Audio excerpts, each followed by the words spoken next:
بسم الله الرحمن الرحیم. محمد عبید نیازی هستم و برای شما مضمون دیتابیس سیستم را تدریس میکنم. لکچر چهارم می باشه و اول درس گذشته خود تکرار میکنیم که ما شما در لکچر گذشته چی را خواندیم. درس گذشته ما شما درباره دیتابیس کامپوننت بودک که دیتابیس سیستم یا دیتابیس از کدام بخش ها ساخته شده و همچنان دیتابیس اپلیکیشن خواندیم که دیتابیس اپلیکیشن چی می باشه و کدام کار را انجام میده و همچنان دیتابیس سیستم چی هست و از کدام بخش ها تشکیل شده. بعدا ما شما دی بی ام اس خواندیم که دی بی ام اس چی است و وظایفش چی است. بعدا ما شما خواندیم که دی بی ام اس از کدام بخش ها ساخته شده که ما شما بخشایش خوانده بودیم: سافتویر، هاردویر، دیتا، پروسیجرز، دی بی ام اس لنگویج یا دی بی ام اس اکسس لنگویج بودک و کویری پروسسور بودک. این موضوعاتی بوده که ما شما در لکچر گذاشته ما شما خواندیم و حالا میایم سر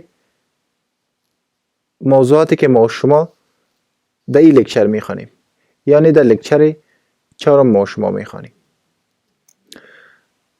رن تایم دیتابیس منیجر، دیتا منیجر، دیتابیس انجین، دیتا دیکشنری، ریپورت رایتر، هیستوری آف دیتابیس، دیتابیس مدل. یعنی موضوعاتی که در آخر از او لکچر کور شده بودک و بقایش که مانده بود او را در این لکچر ما شما میخوانیم. این همگیش که ما شما نوشته کردیم در اینجا: سافتویر، هاردویر، دیتا، پروسیجرز، دی بی ام اس لنگویج و کویری پروسسور، تمامش کامپوننت دی بی ام اس می باشه یا اجزای دی بی ام اس می باشه. و امروز هم که ما شما میخوانیم مثلا رن تایم دیتابیس منیجر، دیتا منیجر، دیتابیس انجین، دیتا دیکشنری، ریپورت رایتر. تا به می بخشه اپلیکیشن های دی بی ام اس است یا کامپوننت دی بی ام اس است. کدام اپلیکیشن هایی که در دی بی ام اس هستند و بسیار اپلیکیشن های مهم هستند او را ما شما کور میکنیم. بعد از او سر تاریخچه دیتابیس خواهد رفتیم و بعد از او سر دیتابیس مدل خواهد رفتیم. خب ما شما سر درس نو خود میریم.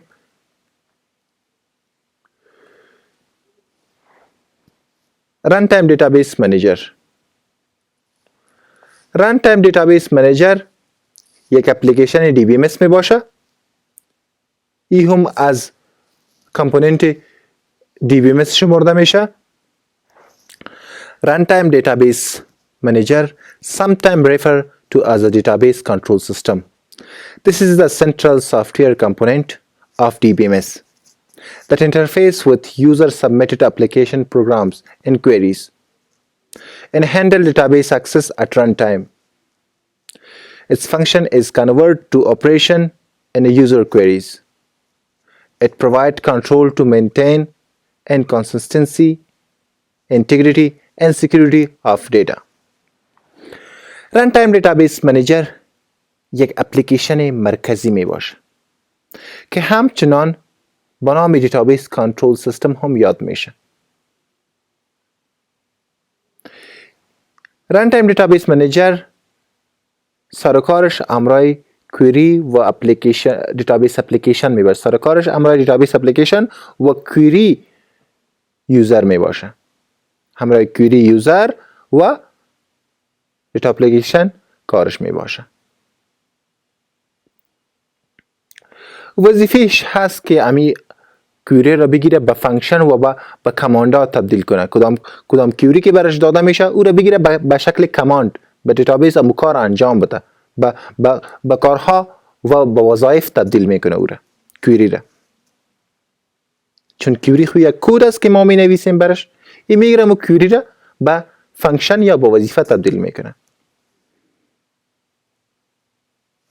و همچنان وظیفه داره که کنترل کنه کانسیستنسی را، یعنی از تکرار بودن دیتا جلوگیری کنه، از درست بودن دیتا اطمینان بده و همچنان دیتا را بر ما شما چی کنه؟ سکیور بسازه. یعنی هر کس نتانه که دیتای ما را اکسس کنه. پس رن تایم دیتابیس منیجر دیتابیس ما را در رن تایم کنترل میکنه و ادارهش به دست میگیره.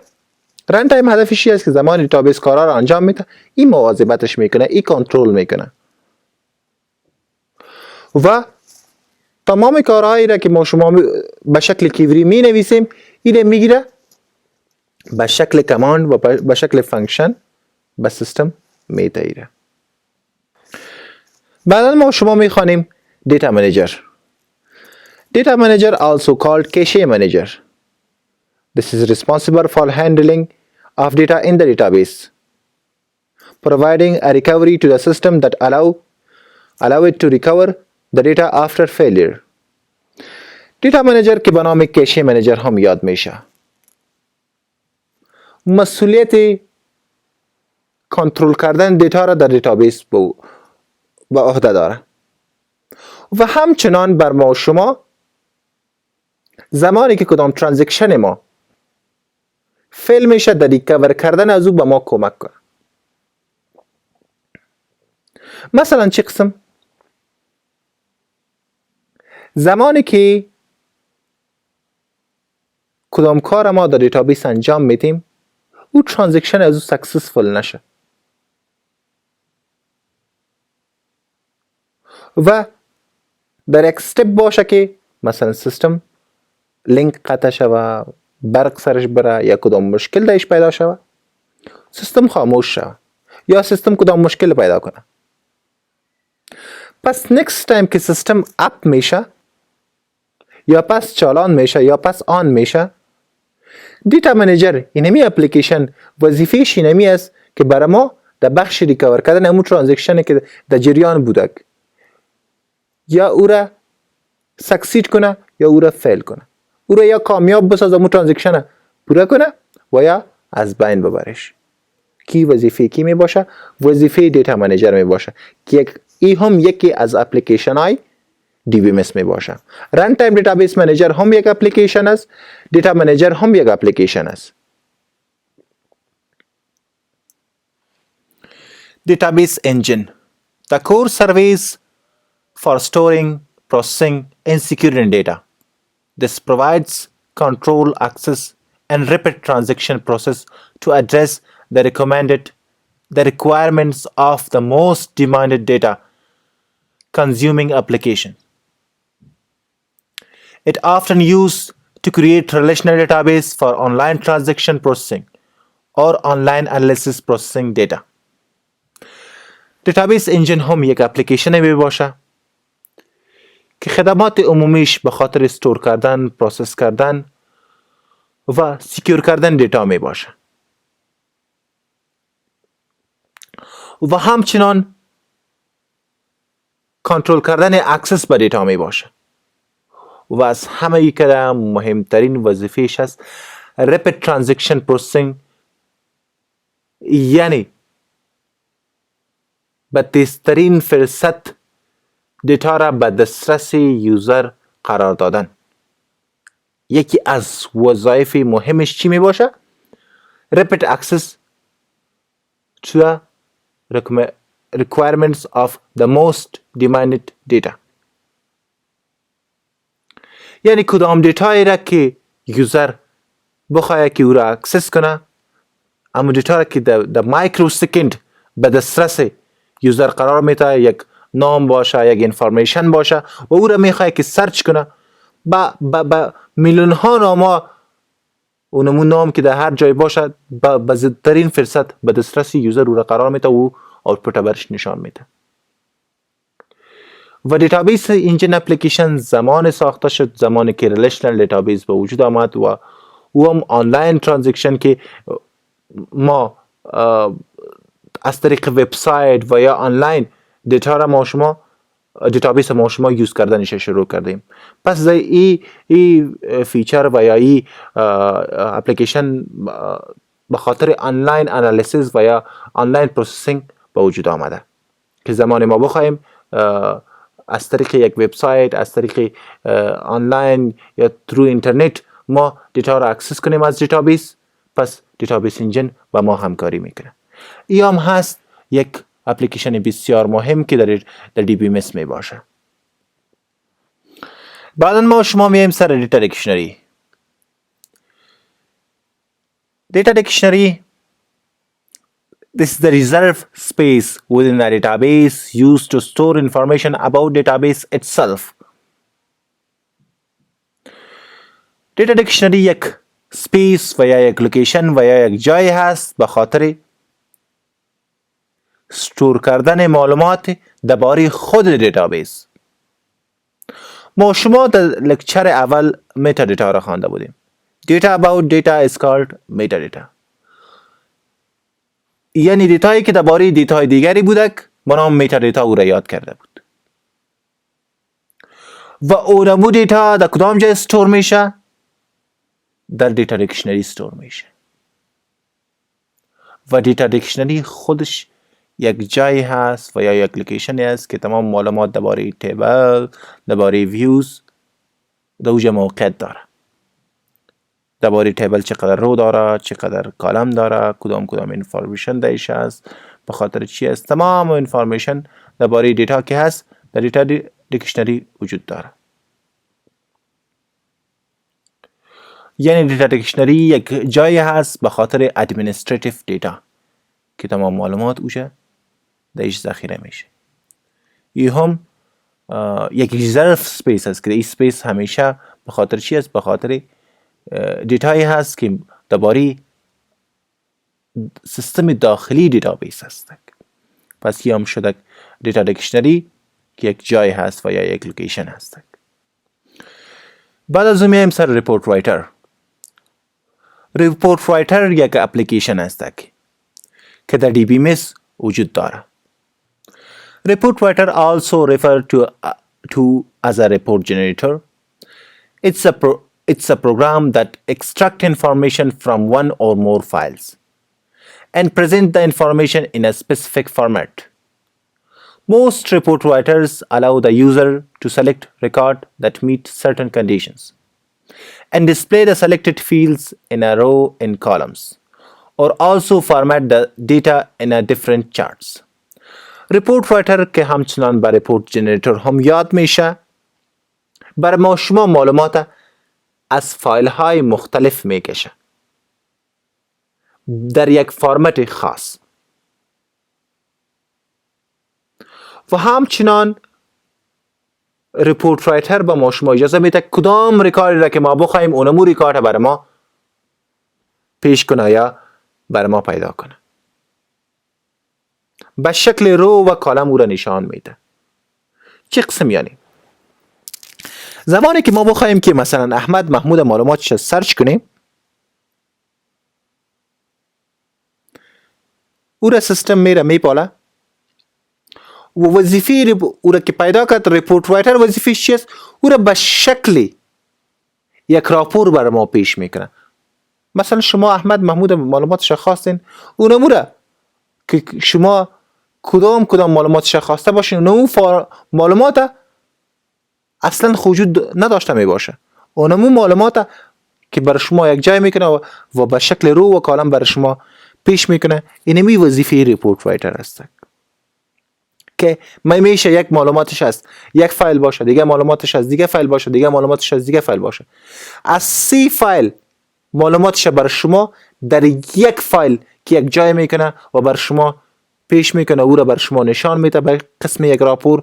این وظیفه ریپورت رایتر می باشه که هم یک اپلیکیشن دی بی ام اس می باشه که بر ما شما بسیار مهم و کارآمد است. خب هم شد ریپورت رایتر. بعدا میایم سر هیستوری of database system. تاریخچه دیتابیس سیستم که کدام وقت به وجود آمد و کدام معلوماتی که ما شما داریم. خب پیش از سال 1950 همه چیز در ورق ذخیره می شد. برای همه چیز ورق ضرورت بوده که ما شما دیتای خود در ورق ذخیره کنیم. یعنی تمام معلومات ما شما سر پیجا، سر ورق، سر کتابچه، سر کتابا ذخیره می شد و باید ما او را معلومات خود در ورق ذخیره می کردیم. یعنی اگر بگوییم که پیش از سال 1950 هیچ سیستم دیگه به خاطر ذخیره کردن معلومات وجود نداشت، پس درست می باشه.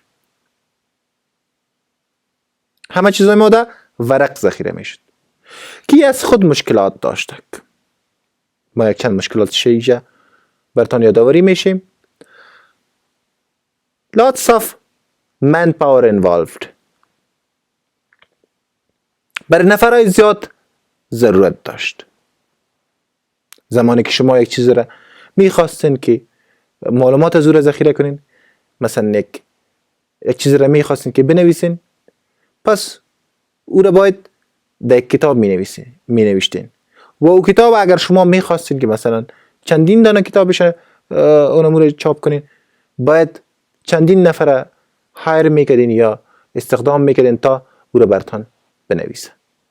نمیشد که او را کاپی میکردین و نمیشد که دایرکت امو را دوجه استور میکردین. امو دیتا امو معلومات شما در کتابای مختلف او را ذخیره کنین و یا کاپی از او را بگیرین. بس مجبور بودین که زیاد نفر هایر میکردین و او را نوشته میکردین. که یک مشکل دیگر بر ما با وجود می آورد. lot of time was wasted.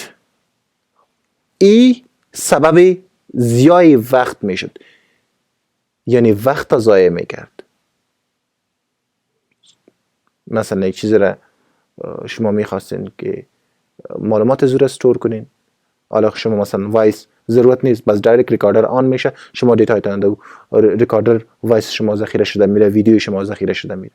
اما او وقتی چیزا نبود، مجبور بود که هر کس پیشنه و معلومات نوشته کرده بره تا که او معلومات در یک جای بر ما شما ذخیره شه. که این مشکلات برای ما شما در پیپر بیس سیستم یا سیستمی که پیش از 1950 وجود داشتک، این مشکلات داشتک. مثلا اگر ما میخواستیم که یک چیز را سرچ کنیم، مثلا کدام احمد یا محمود میگه برای ما تذکره ما را سرچ کن، معلومات ما را بودی، میرفتی دمو گودامی که دوسیه ها ماندگی باز بگرد دیگه پشت از او که در چقدر وقت تو بتانی او فایل پیدا کنی، باز دو فایل سجل ثوانی از او را بکشی و باید او تذکره از او را پیدا کرده بتانی معلومات و باید از او تذکره از او را داده بتانی. و اگر سیستم حال واری باشه یا سیستم کامپیوتر بیس سیستم باشه، بس احمد است اما آیدی کارت خود برات میگه یا نمره تذکره خود میگه، سرچ میکنی دایرکت تمام معلوماتش برات میگه و او را برش پرینت میکنی، اینه هم تذکره. به خاطر از اینمی که این مشکلات داشتک، اینمی پیپر بیس سیستم مشکلات داشتک و اینمی سیستم برای ما شما مفید نبوده. این سیستمی که ما شما پیپر بیس سیستم بود پیش از سال 1950 بوده. از سال 1950 گرفته تا به 60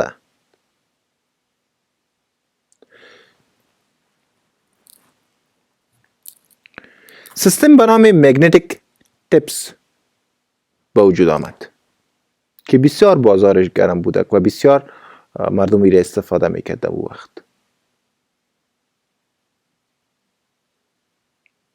امی مگنتیک تیپس اگر ما مثالش بدم، امی کیست های تایپ یا ویدیو کیست ویسیار یا ویدیو کیست که برش میگفت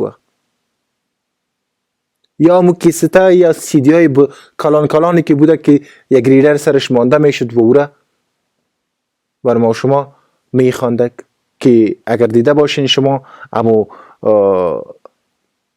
میوزیک سابقه یا خواندنا یا فیلم های سابقه تمامش دمو سی دی بزرگی که رنگ سیاه داشته دو ستور شده و بعداً بازو گرفته شد باز به سی دی تبدیل شده که ما شما دی وی دی و سی دی را حال داریم. او سیستم باش در جایش ریپلیس شد و آمد.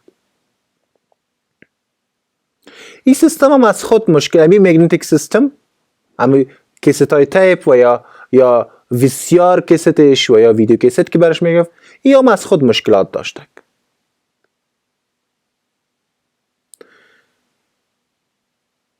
provide only sequential access.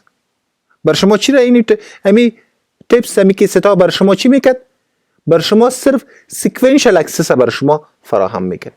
زمانی که شما میخواستین که یک خواندن مثلا بشنوین که مثلا خواندن دوم سیوم بوده، شما نمیتوانستین که دایرکت او را پلی کنین، باید منتظر میموندید امو تکمه تایپ یا ویدیو کیست فشار میدادین و او را میگرفتین تا که به مو جای میرسید که کدام جایی که شما میخواستین که او را گوش کنین و یا ببینین. یعنی مستقیم که مثل شما آل کدام خواندن بخوایم، کدام فیلم میخوایم ببینیم یا کدام ویدیو را میخوایم ببینیم که در کدام موقعیتش شما میخوایم، با کدام ثانیهش، با کدام دقیقش، با کدام ساعتش میخوایم بریم با مستقیم به اونجا رفته میداریم. اما ویدیو کیست یا کیست تایپ این سهولت نداشته که هم یکی از مشکلات از این سیستم بوده. دایرکت اکسس به دیتا به مو دیتا نداشتی، سیکوئنشل بود، مسلسل امو را میخوانده یا تیر میکردی او را تا که به مو جای میرسیدی. و یک مشکل دیگه داشت که پنچ کارت برای خود ضرورت داشت. به خاطر چی؟ به خاطر اینپوت کردن دیتا یا معلوماتی که شما میخواست. مثلا تایپ اگر ریکاردر نداشته، ویدیو کیستی که اگر شما میخواستین که او را یک چیز را ریکارد کنید، شما بر پنچ کارت ضرورت داشتیم و اگر کدام تایپ ریکاردر نمی داشته شما نمیتونستین که دمو زمان دمو وقت دیتای خود دمو کیست ستور کنید که هم یکی از مشکلاتش بوده. بعداً سال 1960 به بعد تا به 1970 هارد دیسک به وجود آمده و دایرکت اکسس به دیتا به دسترس ما بر ما شما ساخته شد که ما شما میتونستیم که مستقیم دسترسی به دیتا پیدا کنیم، یا کدام فایل را که بخوایم با اونمون فایل دسترسی داشته باشیم او را ببینیم، یا کدام خواندن را که میخواستیم گوش کنیم مستقیم با اون میتونستیم که بریم.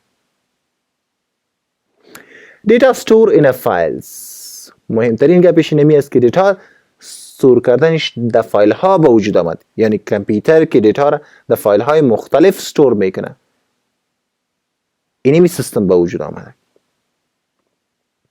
و برای یک سیستم هم به وجود آمد به خاطر ذخیره کردن معلومات که به نام فایل پروسسینگ سیستم یاد میشد یا ترادیشنال فایل پروسسینگ سیستم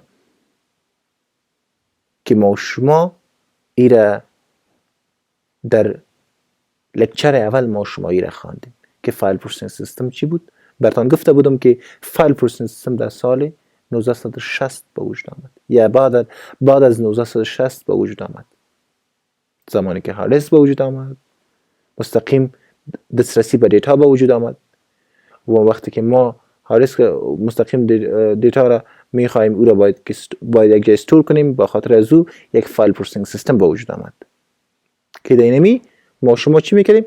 دیتا را ذخیره میکردیم.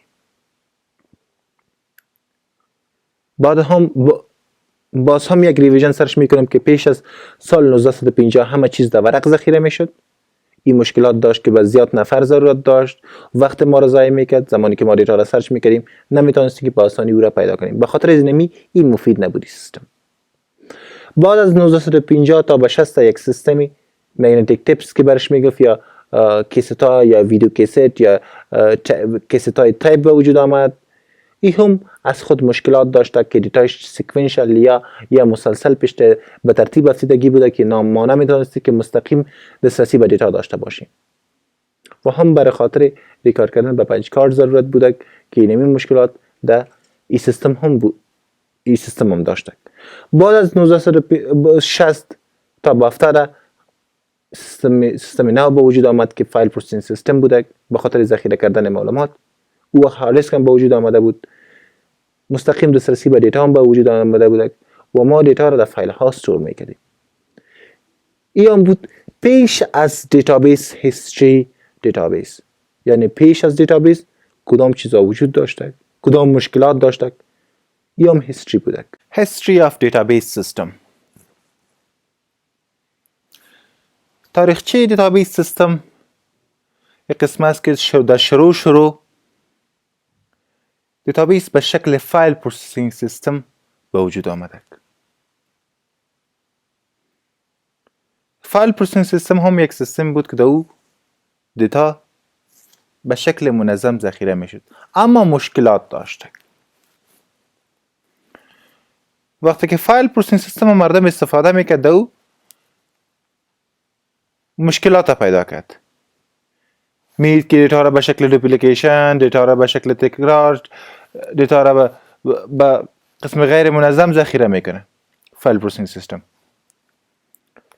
پس این مشکلات در فایل پروسسینگ سیستم وجود داشته و در شروع امو دیتابیس بوده که مردم از او به خاطر ذخیره کردن دیتا استفاده میکرد.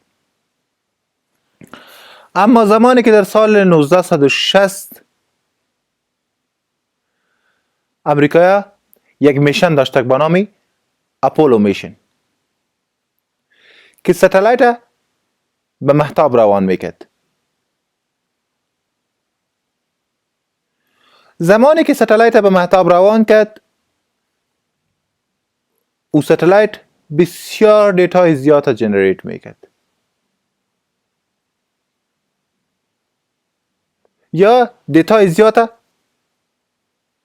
می ساخت که تا باید یک جای ذخیره شود و از او معلومات دریافت شود. به خاطر انالیسیس، به خاطر معلوماتی که میخواسته که درباره مهتاب داشته باشن، او دیتا زیاد جنریت میکرد و هیچ چیزی نبود که اون دیتا را ذخیره کنه. پس در سال 1960 یک دیتابیس ساختن به نام IMS Information Management System.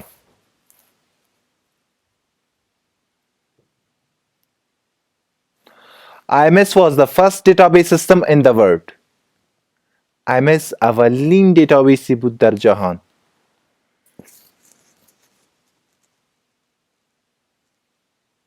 به خاطر که می دیتا را ذخیره کنه IMS ساخت. این اساسی از این توسط هیرارکیکال مدل ساخته شد که دیتا را باید چگونه ذخیره کنه. ما شما مدل ها را میخوانیم که مدل چی است، اما همه قدر به یاد داشته باشین که IMS به شکل هیرارکیکال مدل دیتا را ذخیره میکرد که one to many relationship کانسپتش است. اصلا سپورت میکنه کنم one to many relationship.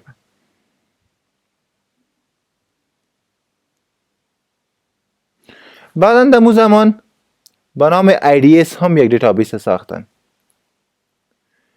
در مو زمان وقتای نزدیکتش ساخته شد IDS هم. فکرتان باشه که این هیستری دیتابیس هست که اولین دیتابیس ها کدام بودن. اولین دیتابیس کدام بود؟ IMS بود. همراهش در مو روزا نزدیک که ساخته شده بود IDS هم بود.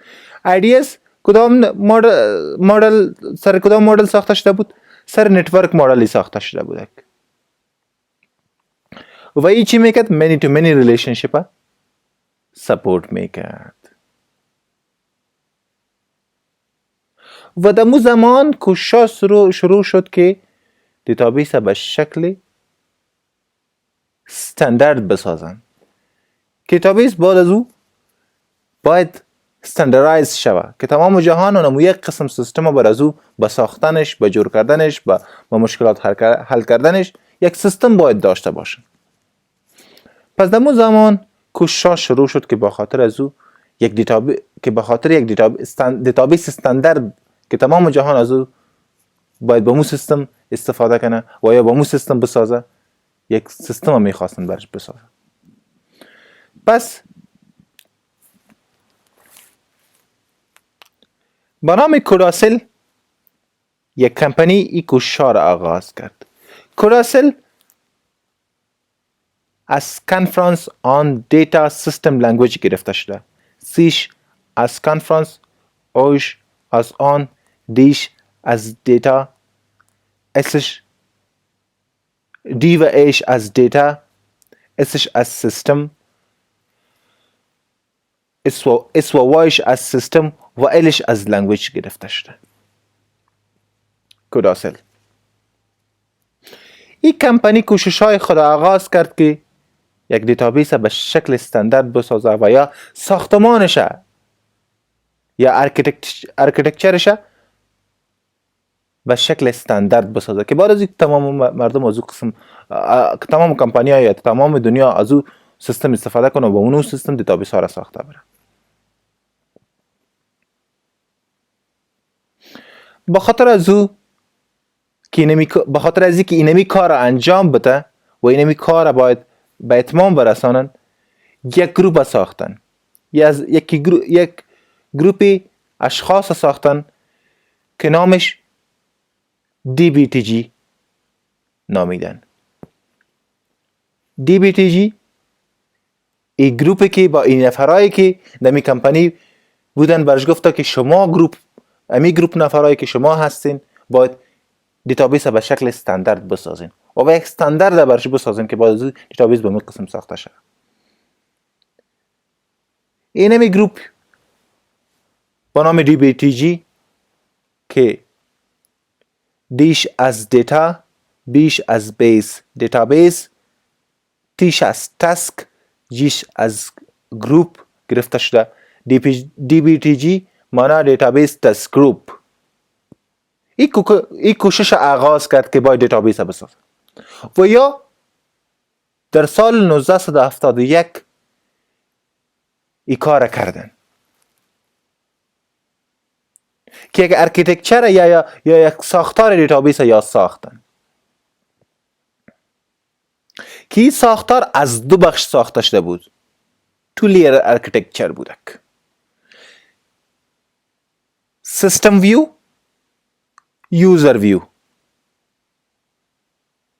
یا سکیما، سب سکیما ایره نامیدن.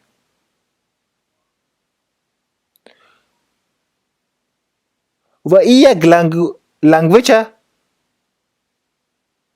به خود قبول میکرد یا از یک لنگویج استفاده میکرد که به نام DDL بود که حالا هم استفاده میشه، دیتا دفینیشن لنگویج.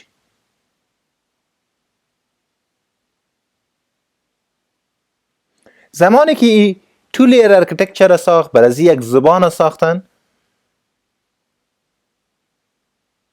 ایره به انسی آوردک.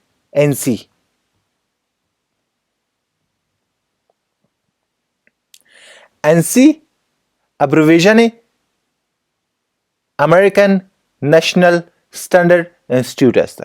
American National Standard Institute. ایش از American، انش National، اسش Standard و آیش Institute است. وقتی که پیش ازی اداره که تمام استانداردهای جهان یا اپروو میکنه برش آورده که اینمی استاندارد به اینمی استاندارد ما دیتابیس ساختیم، شما میره برای ما اپروو کنه که باید به تمام جهان اینمی استاندارد نامیده شود و اینمی استاندارد گفته شود که اینی چیز شما بسازین به این قسم بسازین استاندارد است. وقتی که پیش ازی آوردش، انسی را برش اپروو نکرد. The structure was not approved by ANSI.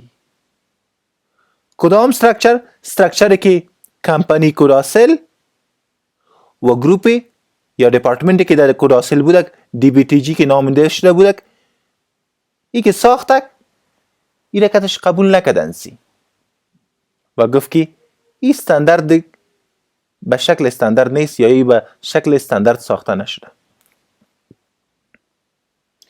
بعداً انسی خودش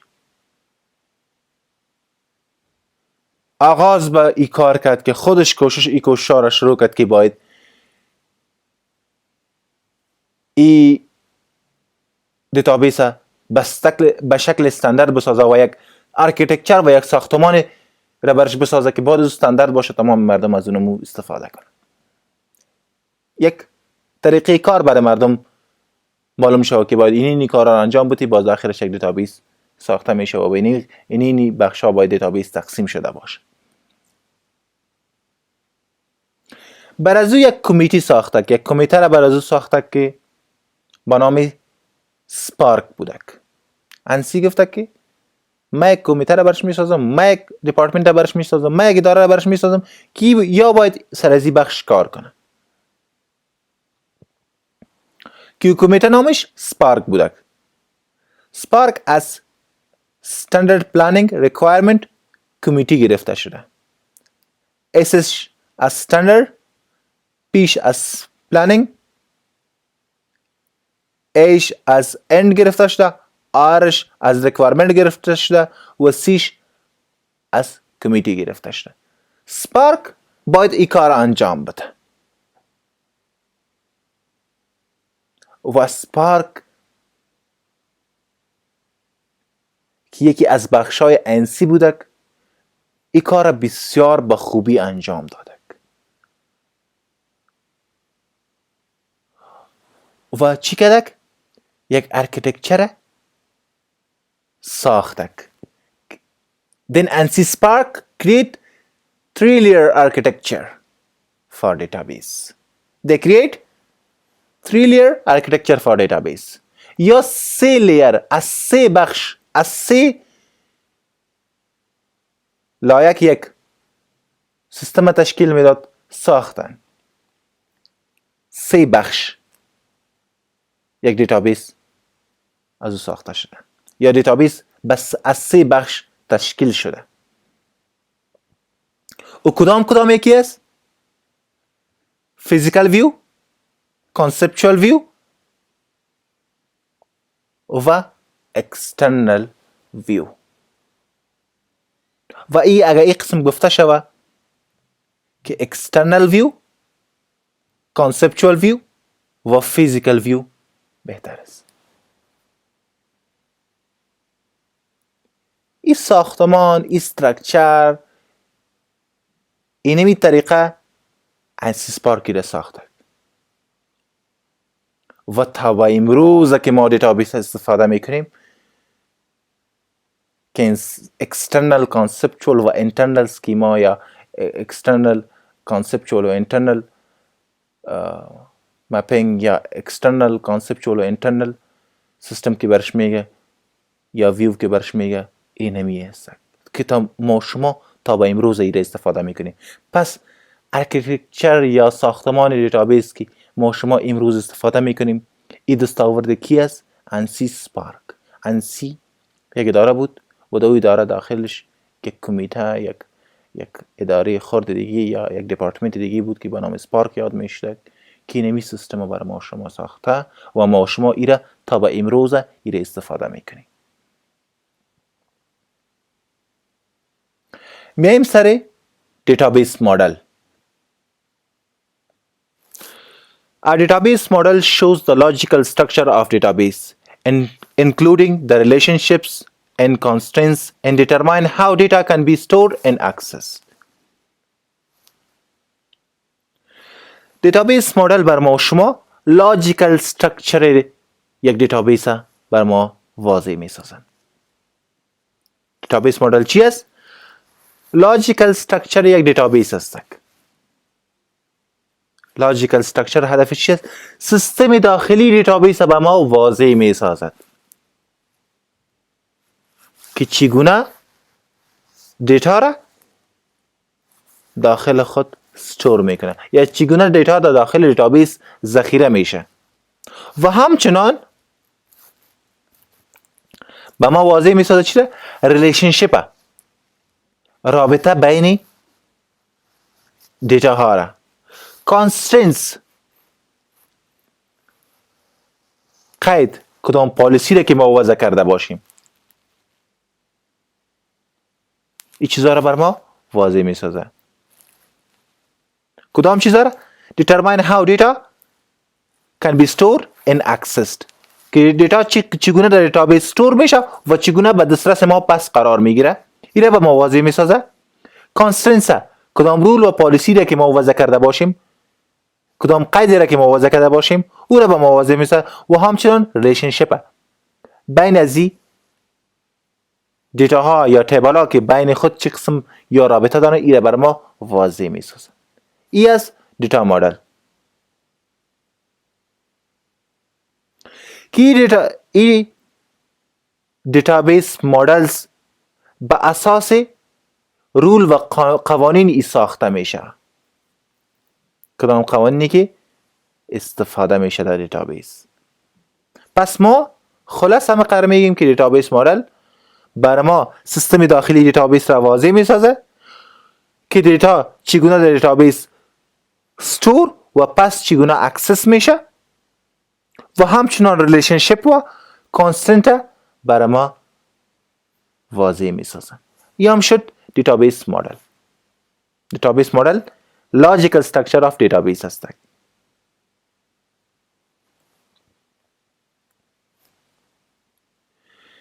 دیتابیس مدل از خود اقسام زیاد داره و بعضی هایش بسیار خاص است و بسیار مهم است که استفاده میشه. شاید شما نامایش شنیدن باشین، خب من بازم نامایش میگیرم. hierarchical database model, relational model, network model, object oriented database model, entity relationship model, document model, entity attribute value model, star schema model.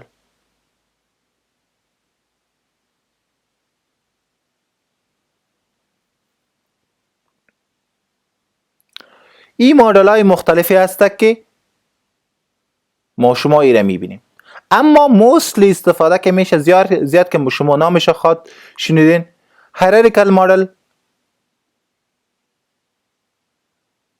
relational model و network model. بیشتر که بر شما گفته بودم که IDS و IMS در کدام مدل ساخته شده بودک؟ در hierarchical مدل ساخته شده و IDS در نتورک مدل ساخته شده بودک.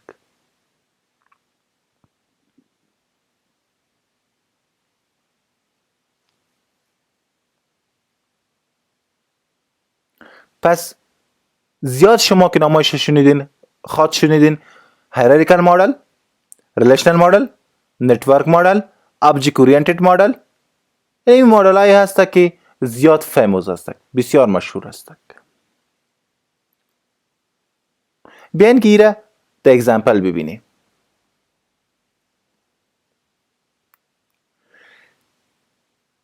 relational file دیتا را به شکل چی ذخیره میکرد؟ به شکل sequential. traditional file. این سیستم در کدام سال برآمده بوده؟ در سال 1960. اگر یادتان باشه فایل پروسسینگ سیستم در سال 1960 برآمده بوده که این تمام دیتا در یک سیستم ذخیره میشده. تمام دیتا در یک فایل ذخیره میشده. hierarchical مدل کدام مدل میگه؟ tree based system. از یک دیتا که به دیتا دیگه و از یک دیتا که به دیتا دیگه، از یک سیستم که به سیستم دیگه و از سیستم دیگه که به سیستم دیگه راه باشه. زمانی که شما father and child system اگر نامش شنیده باشین به می سیستم می باشه. یک سیستم به دو تقسیم میشه، 2 به 4 و 4 به بخشای دیگه. این hierarchical مدل میگه. network مدل هم شما میتونین که از یک سیستم به ریلیشنشیپ داشته باشین به سیستم دیگه و یعنی از یک دیتا ریلیشنشیپ داشته باشین به دیتا دیگه و از دیگه دیتا به دیتا دیگه که با هم هر کدامشان به شکل نتورک دیتا ارتباط داشته باشه. ریلیشنال دیتابیس مدل در هر دیتا به شکل جداگانه ذخیره میشه. دیتا در تیبل ها ذخیره میشه و بسیار فیموس است. پس شما سرکار ما کدام مدل است؟ ریلیشنال دیتابیس مدل. ما کت دیگر دیتابیس مدل ها کار نداریم. این صرف به شکل اگزامپل بر شما آوردم که شما تا فکر نکنین که تنها ریلیشنال مدل وجود داره. نه، مدل های دیگه هم وجود داره که ترادیشنال فایل سیستم بودک، هیرارچیکال مدل بودک، نتورک مدل بودک، ریلیشنال مدل که خودش ما شما میخوانیم و آبجکت اورینتد مدل بودک و آبجکت ریلیشنال دیتابیس مدل است. این مدل های مختلف وجود داره که در سالهای مختلف یا به وجود آمدن و ساخته شدن. اما سرکار ما شما که کدام مدل است؟ ریلیشنال دیتابیس مدل. اگر کسی از ما شما سوال میکنه که شما کدام دیتابیس مدل میفهمین، شما میگین ریلیشنال دیتابیس مدل ما میفهمیم. پس ما میایم سر ریلیشنال دیتابیس مدل.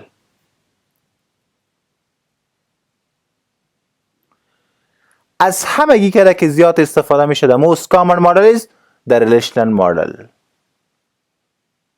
کدام مدل است most common مدل که است؟ relational model است. store data into tables. دیتا را در کدام جای ذخیره میکنه؟ در تیبل ها ذخیره میکنه. این میگه relational model. relational model کدام مدل میگه که دیتا را در تیبل ها ذخیره کنه. این تیبل از چی ساخته شده می باشه؟ از از کالم و از رو ساخته شده می باشه. و تیبل یعنی چی؟ از رو و از کالم تشکیل شده باشه.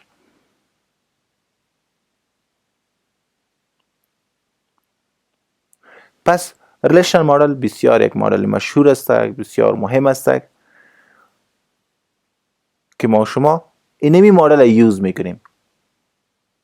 و مثلا مایکروسافت اسکیول سرور، اوراکل یا در کدام مدل ها ساخته شده؟ یا در ریلیشنال مدل ها ساخته شده. اوراکل که کمپانی اولینی در بخش دیتابیس است یا در بخش سافتویر کمپانی دومی است. کدام دیتابیس ها را تولید میکنه یا کدام سیستم ها را تولید میکنه که ریلیشنال مدل باشه.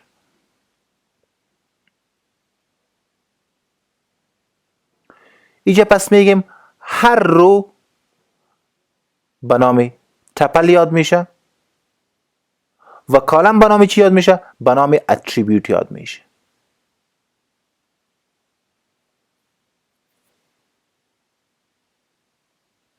این هم شد درباره ریلیشنال مدل. ریلیشنال مدل که دیتا را در تیبل ها ذخیره کرده بره. این هم ریلیشنال مدل است. یک تیبل با تیبل دیگر رابطه داشته میشه، با دیگر تیبل با تیبل دیگر رابطه داشته می باشه. پس گفته میتونیم که ریلیشنال مدل که بسیار زیاد استفاده میشه موست کامن مدل است. دیتا را در تیبل ها ذخیره میکنه، تیبل به نام ریلیشن یاد میکنه و ریلیشن یا یک تیبل از کالم و رو ساخته شده می باشه که کالم به نام اتریبیوت یاد میکنه و رو را به نام تپل یاد میکنه. رو را به نام چی یاد میکنه؟ تپل. و ریلیشنشیپ بین تیبل ها داشته می باشه. This model have a relationship between each table. And we can say we can create relationship between tables. و همچنان میتونیم که رابطه بین تیبل ها را هم داشته باشیم که رابطه ها را با ما شما خواندیم که one to one است، one to many است و many to many relationship است. این هم بود درس امروز که ما شما خواندیم. خب این هم شد ریلیشنال مدل که ما شما خواندیم. میایم خلاص یا کانکلوژنش براتون میگیم که امروز ما شما خواندیم که دی بی ام اس چی است. مجموعه اپلیکیشن هاست که ما شما خواندیم. فانکشن آف دی بی ام اس خواندیم. دی بی ام اس اپلیکیشن خواندیم، اپلیکیشن هاش خواندیم، هیستوری دیتابیس خواندیم و در آخر ما شما خواندیم که دیتابیس مدلز چی است. این چیزا خواد تکرار ما شما خواد لکچر دیگه خواد داشتیم در لکچر بعدی، چون این ویدیو ما شما طولانی میشه. پس تکرارش در ویدیو آینده هم خواد داشتم. اینی سمری درس ما شما بود که ما شما در لکچر امروز ما شما خواندیم. دیگه شما را به خداوند متعال میسپارم. وقت خوش و هر سوالی که داشتین شما میتونین از ما سوال کنین. وقت خوش. خداحافظ.